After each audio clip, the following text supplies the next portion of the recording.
Hello, everyone. Welcome back to the Bible and Archaeology podcast. We're jumping into magic, Mary Kate. Yeah. Are you ready to do some magic tricks? I wish I could do. I mean, we were talking about this yesterday. I used to be able to do a small amount of magic tricks. I don't remember how to do any of them. None of them were impressive.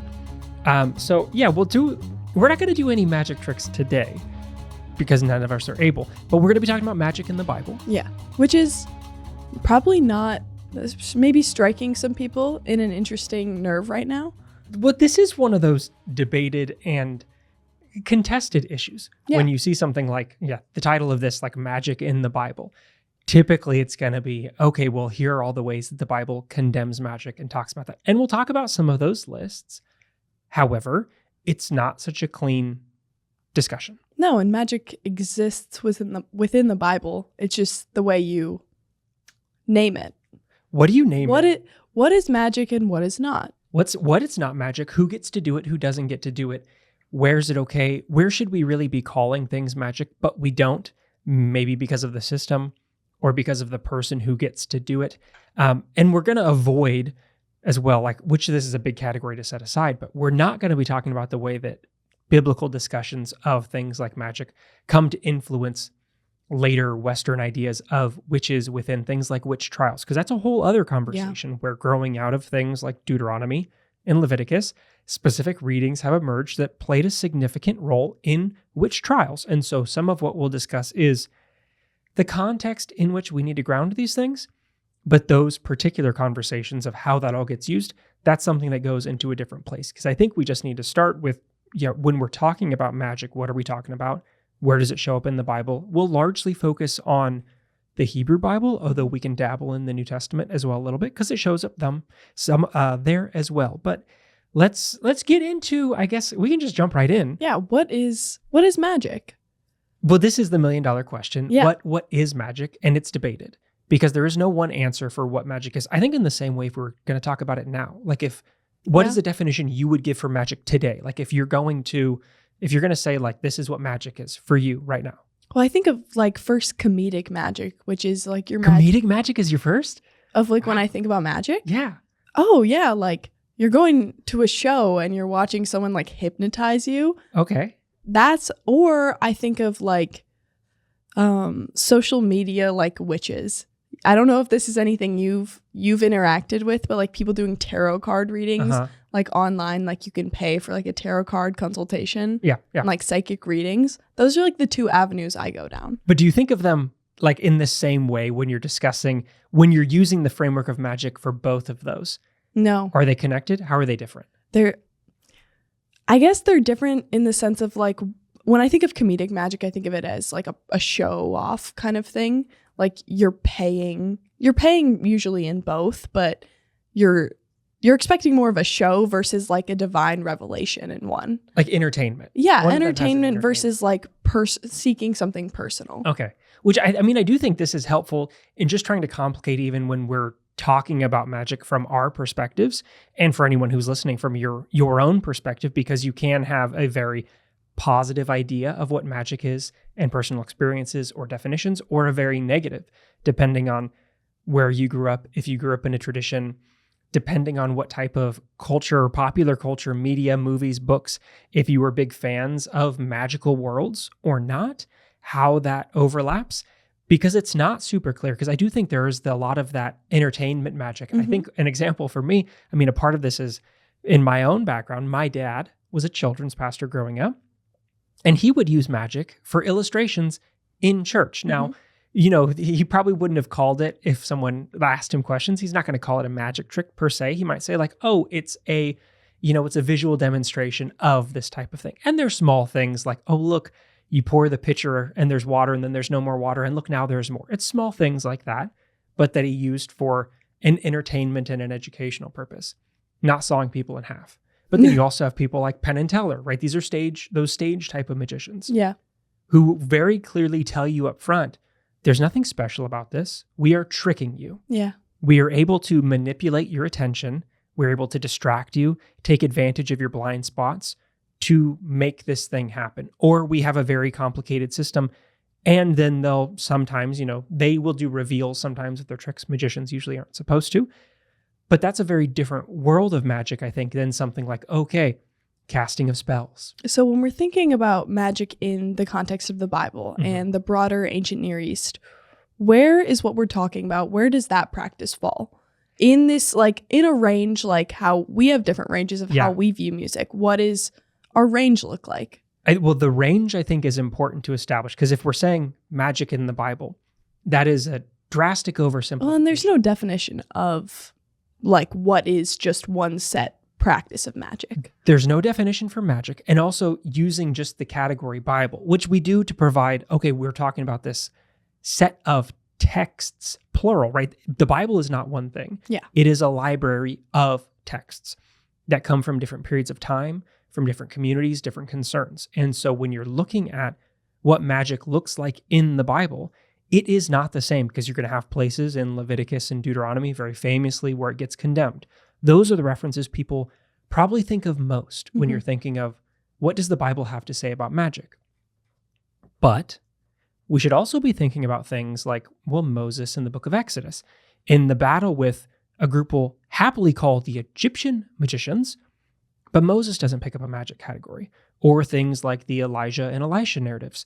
Some of this feels magical, or the way priests can do consultation. So there are areas where magic comes up in texts that doesn't get condemned. But then we don't necessarily think of it as magic. But it's because, right, they're coming from different periods of time. So there is no one set answer, hard and fast, where it is, well, sure, yeah, it says you shall not permit a sorceress to live over here. And it says you shall not engage in these things over here. But then if you look this way, well, it's happening. What is that? And sometimes in the same text, like the story we've talked about before, the so-called Witch of Endor in 1 Samuel, where Saul is supposed to remove all of the necromancers and yet goes to speak to one. And it works. So there can be a back and forth within itself. So there is no one set idea of what magic is. And the terms even that we get in these lists are complicated, and we don't know what they all mean because they're lost. We're not getting descriptions of practices. We're largely getting identities.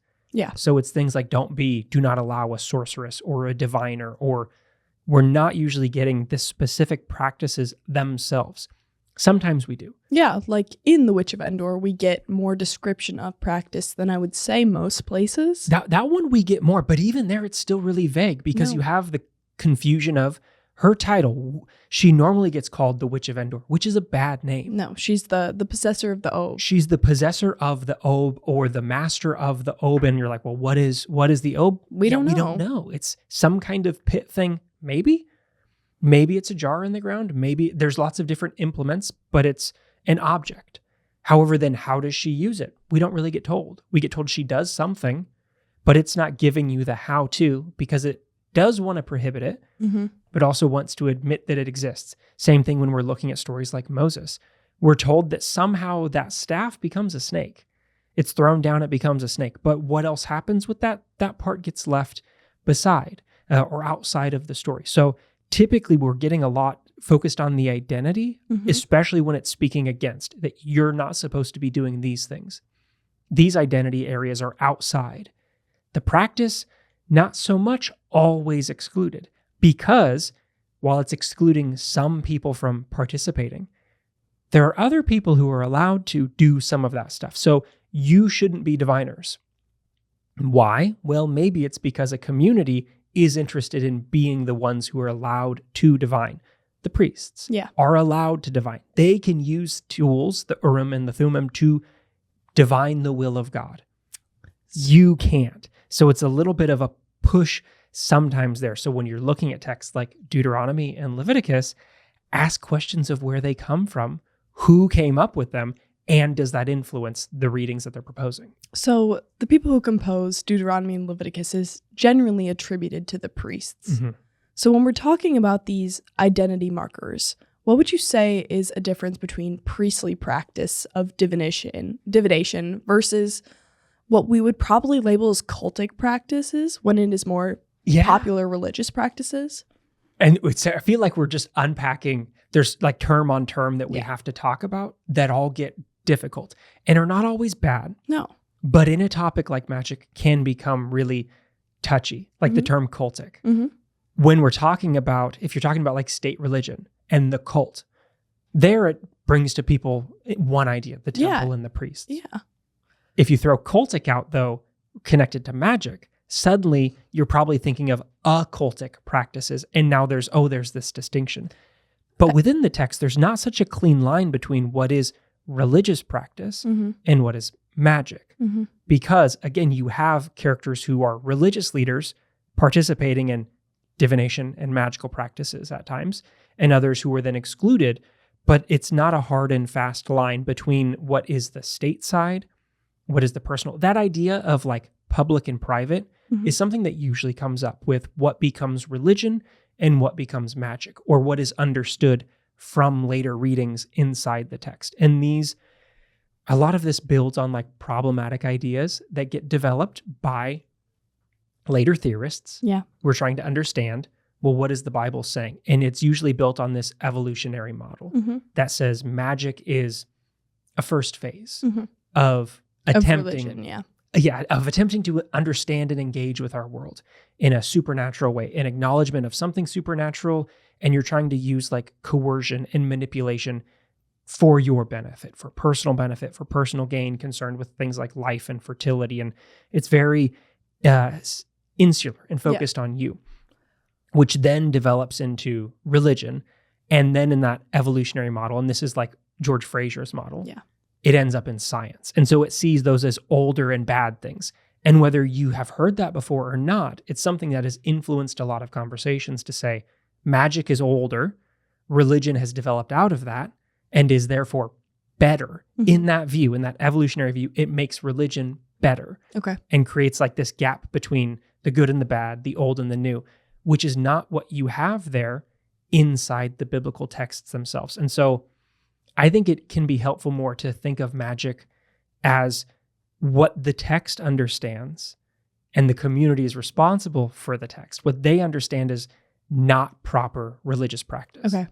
It's not that it's ineffective. Yeah, well, definitely not ineffective. We've seen it be very effective. Yeah, it just becomes a forbidden practice. It's forbidden supernatural activity. It's forbidden supernatural access because there is, over time, a correct way to do this, a correct person who can do this, a place, a space, and tools that are allowed to do this.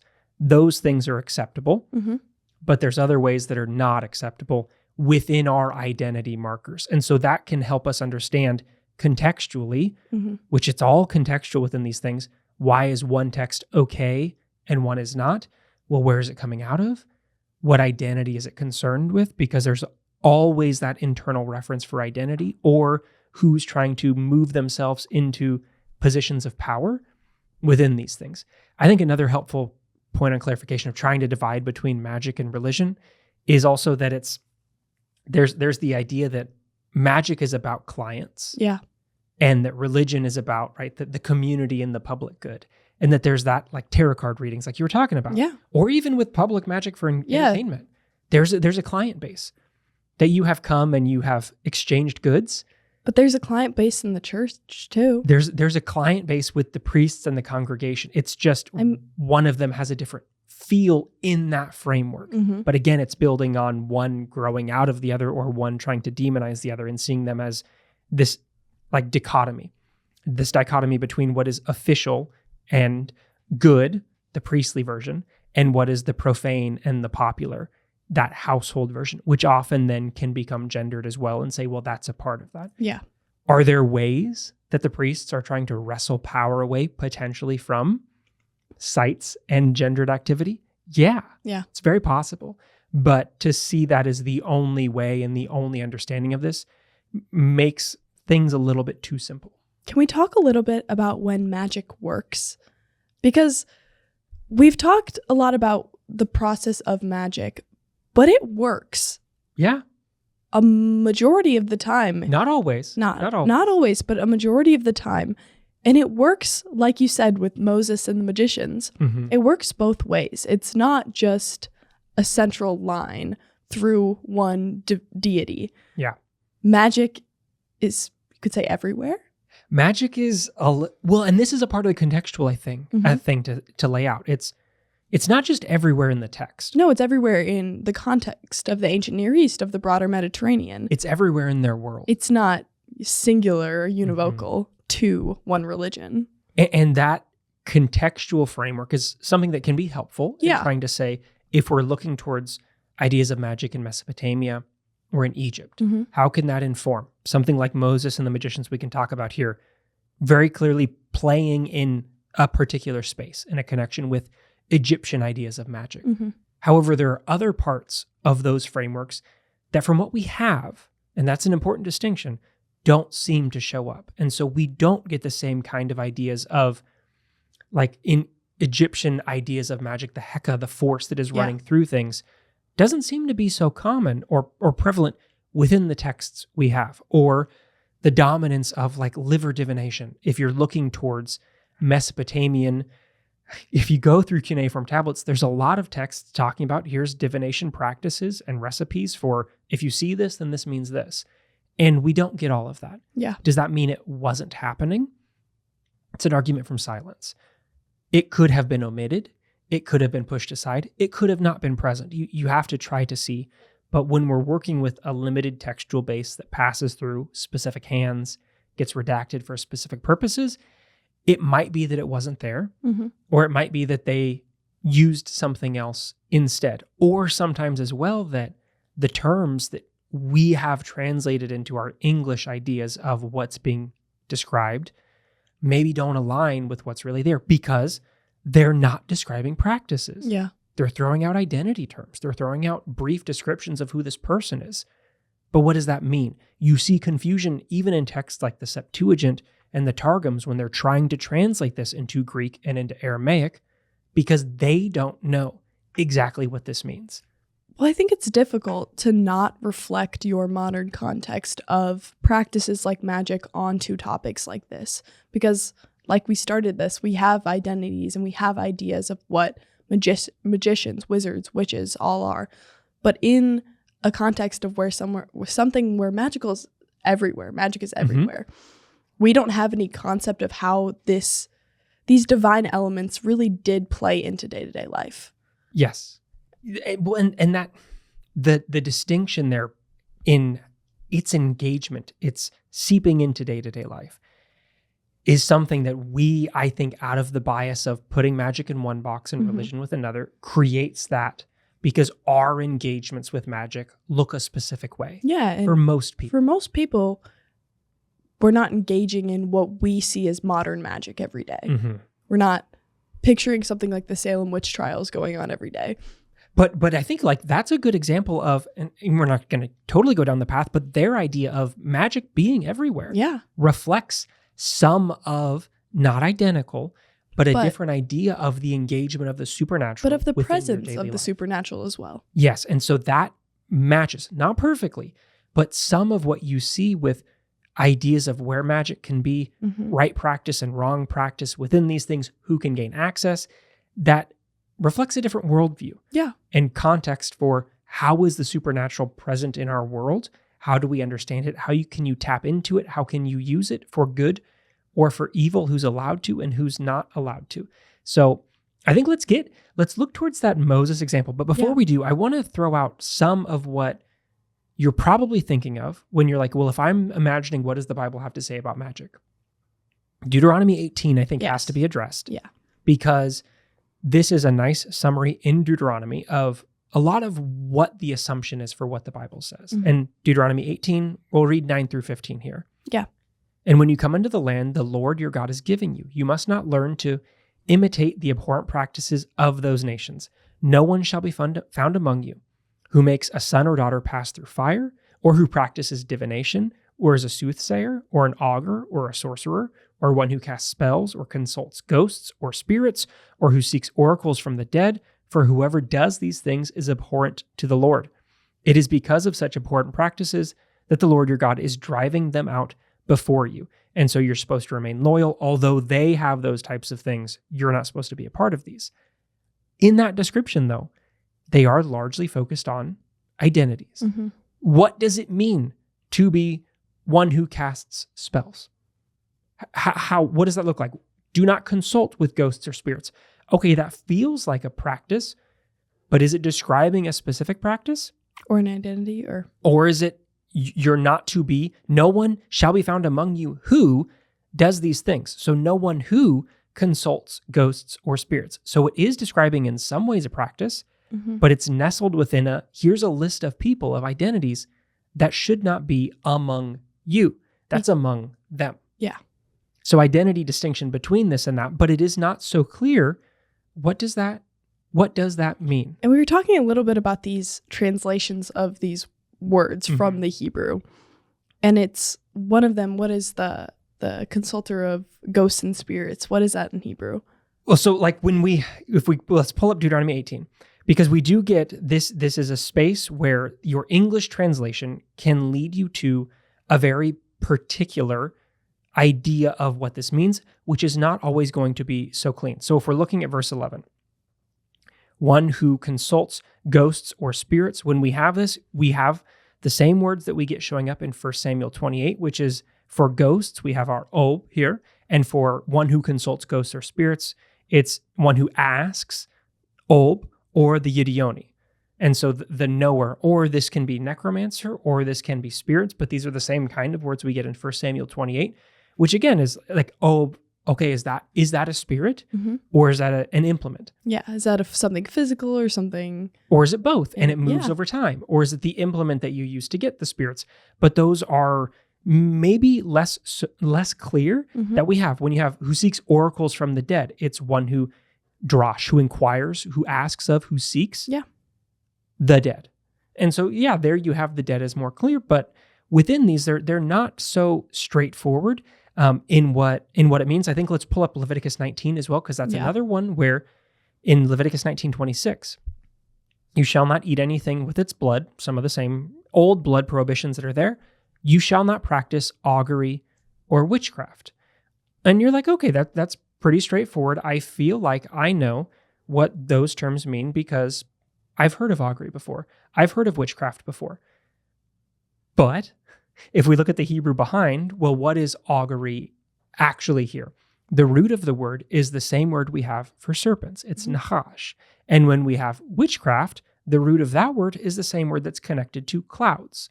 So is augury and witchcraft a fair translation? Maybe. Probably not. Or is it something some argue that this should be connected to of one who is connected to divinations by reading snakes, which is ophiomancy, or one who is trying to read the clouds, aeromancy. That is very different. It's a practice, yes. Yeah, that falls under maybe a broader category. But it's also someone who does those things. You're a specialist in that type of thing. But you shall not practice snake divination and aeromancy. Like those are different things than just augury and witchcraft. That translation makes it feel really broad of no witchcraft. Well, but that's not exactly what it says. Yeah. And so its prohibition is not so straightforward, because if we're talking about snakes, if we take snakes and we go to Moses, Nahashtan. because we have the Nehushtan as one, and we have it in Exodus 7 with the staff and the snake. Is Moses participating in magic? Because we have clear prohibitions. You shouldn't be doing these things. But Exodus 7, the beginning of, in Exodus 7 through 10, this is an area where there's lots of magical activity, you could say. Yeah. Well, I don't know how you can, I mean, I know what the argument is, but like in this, the magicians they're having a contest over who can produce these things and these terrible things at that. Blood rivers, frogs, all these things, all these very magical things. How can you say that what Moses is doing is not magic when it's two sides of the same coin? This comes down to the distinction of, who is allowed to do magic? Who's allowed to use it, and then what is the correct and the wrong, correct and incorrect types of practice. Both of you are trying to access Moses and Aaron on one side, the Egyptians on the other. Both of you are trying to gain access to the supernatural as a sign of power, as a sign of legitimacy, for whatever ends.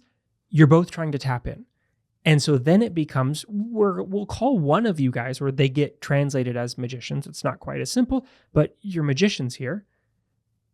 But we're not going to call Moses, the translation's not going to call Moses and Aaron But it works. the rival group of magicians. But they're engaging in the same practices. So Both identity successful or practice. practices. Both of them are successful in different ways. In the snake, right, they're both able to turn their staffs into snakes. But then Moses eats all of theirs. Until, right, Aaron throws that staff down in verse 10, and his becomes the snake, and then Pharaoh summons, you have wise men or sorcerers or magicians, depending on your translation, and they do the same by their secret arts. Each one threw down his staff, and they became snakes, but Aaron's swallowed up theirs. So you have two communities engaging in a practice, tapping into divine or supernatural means to transform something. Both work. Yeah. Right, Aaron, we shall not permit a sorcerer to live. Aaron here, He might be a sorcerer. But then the question has to be, okay, well, if it's permitting this to come in, what is it talking about? Again, not always concerned about practice, but identity. But separating yourself from the other nations. You are distinct from the other nations. We are right. We're in the right. And here it's, well, the supernatural that you're tapping into, whose is more powerful? This is not a denial of the Egyptians' ability to do this. No, because at this time, that's recognized. Gods are battling each other. Divine power is given. Yeah, the Exodus story is the battle of the God of the Israelites against the gods of Egypt. And here very explicitly, in the contest between Moses and Aaron and the magicians, you are tapping into your supernatural to say, anything you can do, I can do better. Yeah. We're both able to do it, but ours ends up triumphing over yours. And eventually, right, the Egyptians are not able to continue replicating the practices, which is the waving of the white flag to say, okay, we've exceeded our skill set. The force we're tapping into can't continue to do that. But they don't get called more successful magicians because that identity marker gets tagged onto the Egyptians as the excluded, as the outsiders. And here, who is concerned with the identities of Moses and Aaron? It's going to be that later priestly community, the same one that is doing the condemnations to say you should not be participating in these things. That's something that these external groups do. There's a right way to do it, though, which is our way, held in priestly hands, a part of priestly power that might look very similar. Practices might feel close, but they're not. So when you say there's a right way and it's in our hands, can we talk about some examples of that? But while also talking about something we talked about earlier, that the division between religion and witchcraft is popular versus personal. And we have an example that I want to talk about, and it's one of my favorite. Okay. It's Elisha and the she-bears. Yeah. Because this is something you and I talked about earlier. But in 2 Kings 2:19, the people said to Elisha, the location of the city is good, as my Lord sees, but the water is bad and the land is unfruitful. Said, bring me a new bowl. And then Yeah, so this is that first bit of, I think we should tag both of these. Yeah. Because you do get two bits of, is this magic or not? Yeah. Within this. Because if a division between religion and magic is, one is this personal coercion of force and manipulation for individual benefit, concerned with things like life and fertility, which is a normal way. You're like, that doesn't sound so different from, yeah, it's not. But normally that's identity markers that get tagged as magic. This first part of it is that there's a well that is not good. He's and making what it does better. He do? He makes it better by throwing salt in. Thus says the Lord, right? Again, a distinction. Okay, this part's okay. Thus says the Lord, I have made the water wholesome. From now on, neither death nor miscarriage shall come from it. And so here, very personal. Now, there's a community benefit, you could say, because the well is serving this broader community. No death or infertility. Yeah, but addressing some of those concerns and with clear clients, the people of the well. So is this part magic? I don't know. It's a prophet. But then, let's go down to 23. Yeah. So then he went up there to Bethel, and while he was going up on the way, some small boys came out of the city and jeered at him, saying, go away, bald head, go away, bald head. And when he turned around and saw them, he cursed them in the name of the Lord. Then 2 she-bears came out of the woods and mauled 42 of the boys. From there, he went on to Mount Carmel and then returned to Samaria. Yeah, one of those Bible stories that everybody forgets is in the Bible, where the prophet just, calls bears out to kill people. 42 kids. And it works. Yeah, because they called him bald. Don't call people, moral of the story is don't call prophets bald heads. Yeah, I wasn't planning on it, but. But here, individual, personal, manipulation of things. Is there any benefit about this? I guess the benefit is he kills 42 children. Well, then we might have a sociopath on our hands. Yes, but yeah, the question is to ask what is the benefit for the community good? How is this? They just lost 42 kids. I'm pretty sure infertility and mortality rates are pretty high at this point. That does not seem like a community benefit. It feels hard to tag this one as community. If community is a part of the religion and it's there, whereas magic is personal, private, goal-oriented, about manipulation.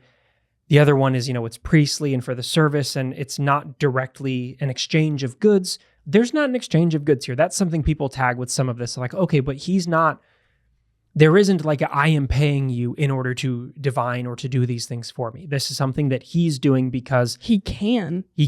And it's out of a normal argument is that, well, because he's the prophet, this is a story to show the respect that should be given to prophets. And so here it's showing that divine favor in his ability to do this, to tell the story of what level of respect should you hold true prophets, not all, because there are false prophets, but should you hold true prophets in. However, if you're looking at personal, yes, goal-oriented, yes, private, yes, these are all activities that in another context could very well fall under the category of magic, and him as a magician. It's not good. But because he is Elisha, we don't call him a magician. We call him a prophet. And it's a miracle. It's a miracle, not magic. Because who? Well, because why? Because of who he is. And he has the power of the Lord, as is intervened in this narrative. Yes. So you have these, and this is not the Elisha and the Elijah stories are full of these moments where they're engaging with activities that feel very, very magical. Yes, they do. But get portrayed as they're not magic, they're miracles and signs of their divine favor or signs that God is with them. Or sometimes these are the things that get tagged as like, well, maybe these are some of those older folk stories that are connected to these prophets that have been brought in and are a part of their tradition, but their larger point of their tradition is things like, well, the way they interact with the kings, or things like their contest with the prophets of Baal. But this tradition, these older stories, are a part of their legitimization, and so they stay.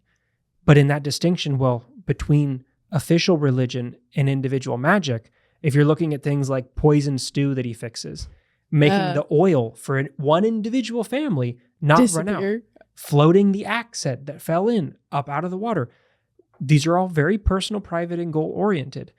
Not feeling like that larger state religious, this is a development out of, that distinction does not exist within these. And so that's one of those problems with that evolutionary mindset that tries to create a clear division between what is magic and what is religion, because it's imposing frameworks and distinctions that are not there in the text, because the descriptions of these don't line up super well with those prohibitions of don't do these things. Different texts. Yeah. Different concern. Different identities. 1st and 2nd Kings doesn't have that same mindset. As Deuteronomy and Leviticus. Does. They're not in that same world. Is it because they're coming out of different times? Possibly. Different locations? Different locations, possibly. Different roles that are being addressed, prophets versus priests and things, possibly. There's lots of different ways you can try to come to understanding the context of each, because each one comes out of very specific contexts that allows an understanding of how is it positioning itself in the use of this as appropriate or inappropriate. But that context is hard for us to access when the descriptions can be so vague. Because when you have these things like, he throws salt into a well, there's a description of practice. So while we're not usually getting this, sometimes we do. That sounds magical. Yeah. He doesn't pray. No. He doesn't call out. It's okay, that's there, and I'm going to throw salt in it, and this is going to be okay. What's the difference between that and what we would deem as a potion? What's exactly? He's adding something in. The same thing with the stew that ends up being made out of food that is poisonous. And he says, what are you going to do? Throw some flour in the pot, and it is fixed. Again, adding something in. I have an implement, I'm going to add in. Why is this not a magical activity? Because he's a man of God. And so because he's identified as a man of God, it's okay. Personal, public, here, some of that like gendered division where it wants to see everything that is private and personal as then magical starts to break.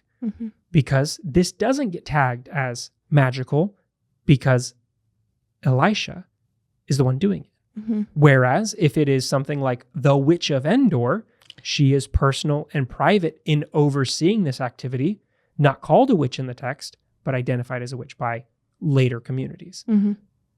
So the personal private distinction doesn't really hold up. The clear division between texts doesn't really hold up. No.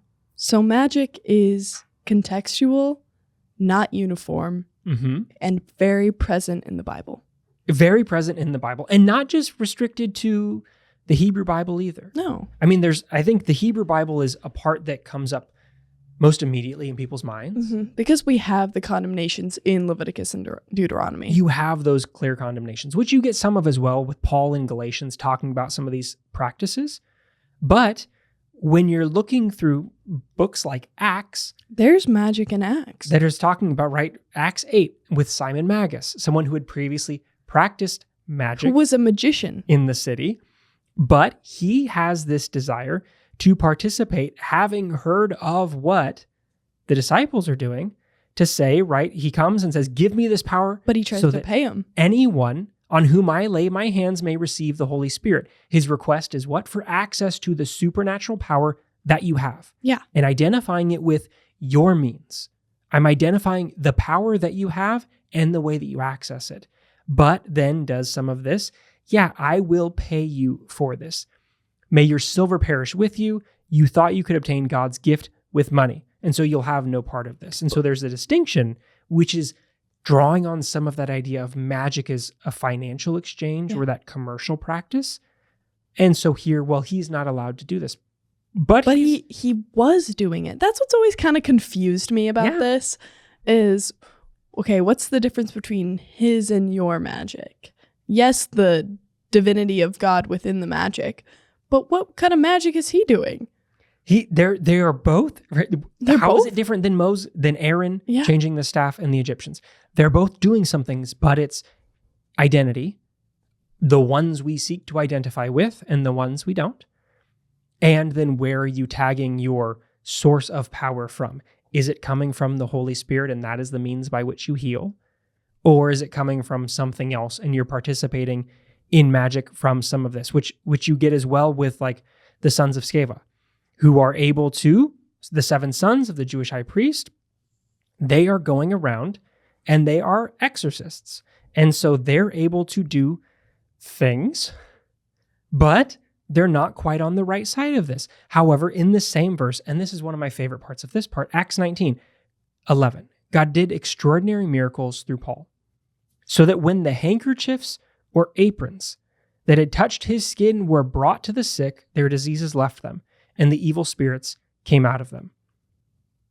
Then some iterant Jewish exorcists tried to use the name of the Lord Jesus over those who had evil spirits, saying, I adjure you by Jesus whom Paul proclaims.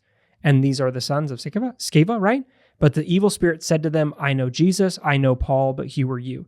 And so they are trying to tag into the right power access. But they're trying to do it for good also. But they're not the right people. Yeah. Identity, right? The practice itself, they're trying to do these exorcisms in the name of what? Something that seems like it would align, but they're not the right people to be doing it. Immediately following on, Paul apparently healing people. Yeah, with handkerchiefs. That have touched him. Mm-hmm. And so I thought that's what Jesus did. This is some of that. What's exclusive to Jesus and what happens to Paul, right? You touch Jesus, the hem of Jesus's robe, and you can be healed. Here, you touch a handkerchief that has touched Paul, and you can be healed. But again, not magic. No. Not magic, but miracle. So you have these distinctions that as you start to push them against, sometimes immediately against each other within one text, what's magic in the Bible and what's not magic in the Bible can really depend on what story you're reading, what character it is, and then how it's been translated for you. What's our bias towards the character? How do you feel about that person? Because no, I don't think many people would say Jesus is doing magic. But what's the difference between a magic and a miracle? Right. It's your identity. It's where you deem the source of power coming from. Do you deem the source of power as legitimate or illegitimate? Mm-hmm. Do you deem the person exercising that power to be legitimate or illegitimate? Is the outcome of it legitimate?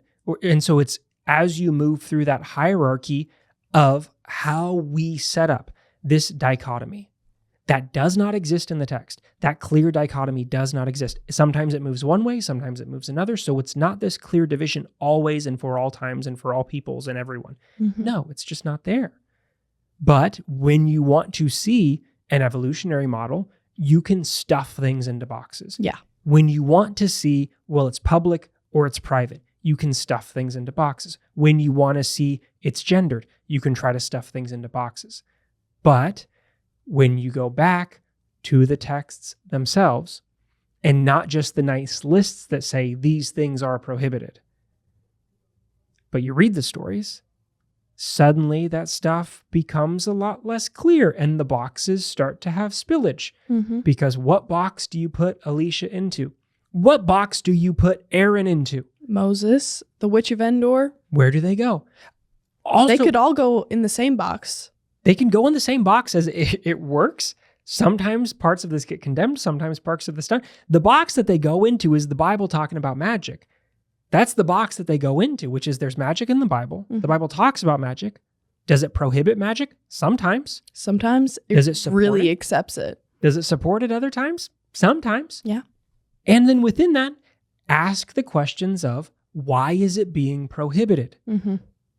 If it's not happening, what are our concerns? it's not being prohibited if it's not happening. Mm-hmm. So it's somewhere. Exactly what the practices are.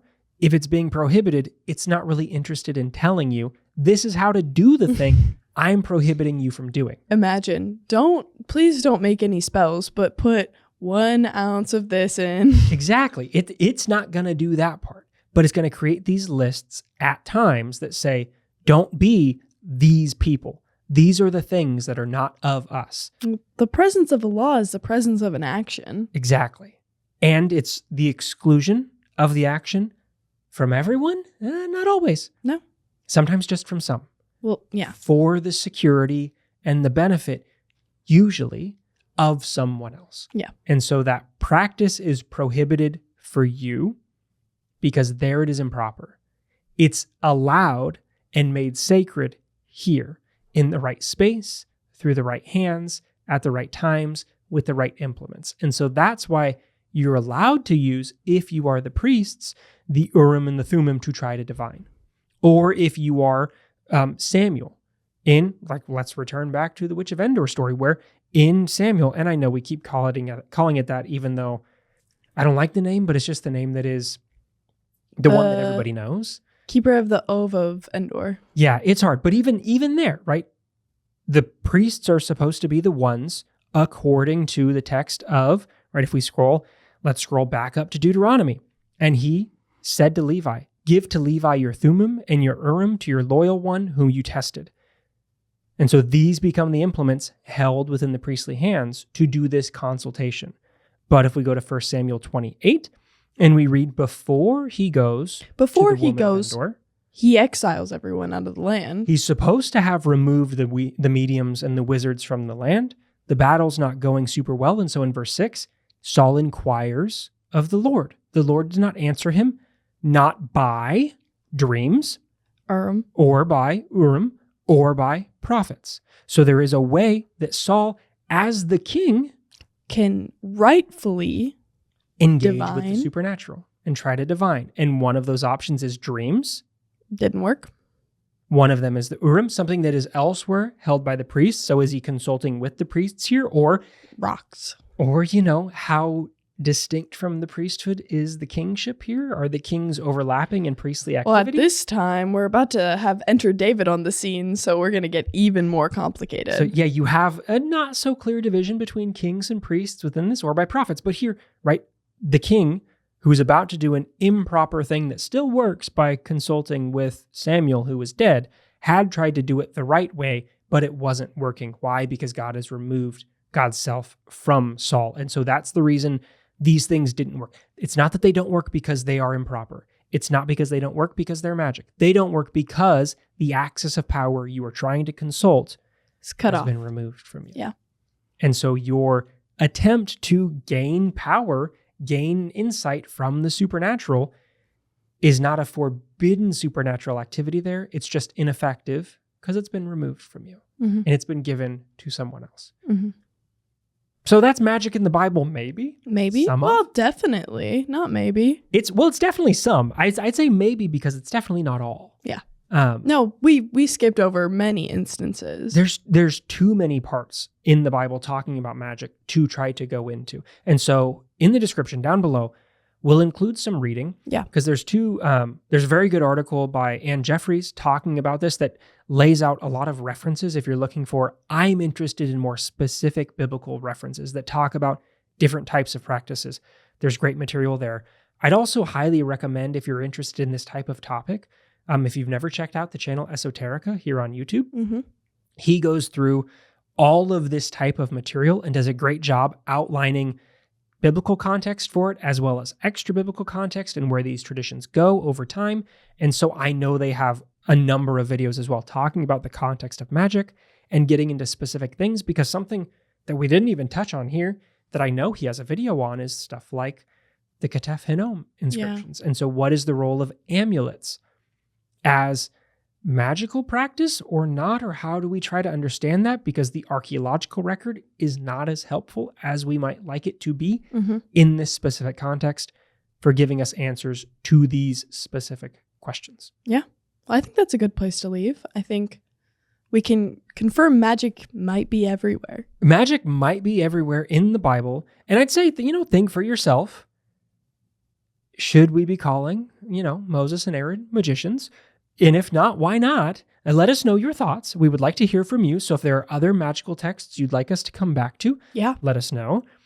We always are interested in your opinions. You can leave us a comment. You can send us an email. If you are interested in bonus content, if you'd like more, I'd also say more in-depth textual walkthroughs. Yeah. We're doing that on Patreon. Right now we're about to finish up Genesis. We'll be moving into Exodus. So we will be spending a lot more time with some of these Moses stories. With some of these magicians. Walking through those texts. So you can check us out over on Patreon. We are Bible and Arc on Patreon. We would love to see you there. If you're interested in more, we appreciate your support. Wherever you listen, like, subscribe, it helps us. Hopefully it helps you stay in touch with us. But for this week, I think let's leave it there. Yeah. We can go and work on our skills. See if we can develop any tricks. Any magic tricks? If needed, I can call my dad and see if he remembers how to do any of them. If so, I'll let you know. But for this week, we can leave it right there. Mary Kate, thanks so much for taking the time. Thank you as always. It's been a blast. Until next week, for all of us here at Bible and Archaeology,